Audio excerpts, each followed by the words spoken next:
दोस्तों अभी हम हंता वायरस के न्यूज़ से पूरी तरीके से सतर्क भी नहीं हो पाए थे कि अभी डब्ल्यूएचओ ने एक और वायरस जिसका नाम है इबोला वायरस उसके संक्रमण को लेकर एक public health emergency of international concern घोषित कर दिया। यानी कि ये एक ऐसी पब्लिक हेल्थ इमरजेंसी है जो कि एक देश से दूसरे देश में और एक महादेश से दूसरे महादेश में भी फैल सकती है।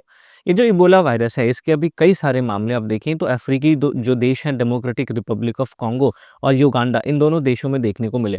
पहले डेमोक्रेटिक रिपब्लिक ऑफ कॉन्गो में इसके सबसे पहले संक्रमण की जो घटनाएँ हैं वो देखने को मिली और फिर वहाँ से युगांडा में ये जो बीमारी है वो फैल गई। अब इन दोनों देशों में कुल मिलाकर अभी तक 80 मौतें हो चुकी है, जिसको ध्यान में रखते हुए डब्ल्यूएचओ ने इसको एक इंटरनेशनल कंसर्न वाली पब्लिक हेल्थ इमरजेंसी डिक्लेयर किया है।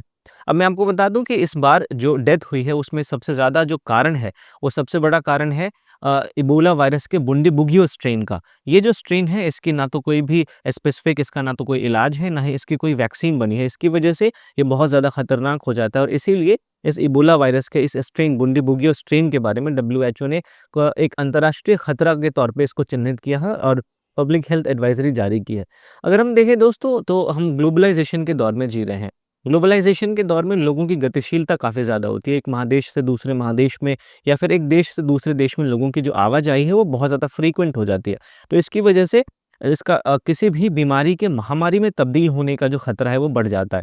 भारत में अभी तक इसका कोई भी मामला नहीं मिला है, लेकिन जिस तरीके से हम वैश्वीकरण के गति को देख रहे हैं तो भारत में भी बहुत सारे लोग अफ्रीकन कॉन्टिनेंट से आते रहते हैं, यहाँ से लोग अफ्रीका जाते रहते हैं। तो ऐसे में हमें सतर्कता की ज़रूरत है और डब्ल्यूएचओ की ये जो एडवाइज़री है जो कि डब्ल्यूएचओ ने भी जारी की है, वो हमें इस सतर्कता में मदद करेगा।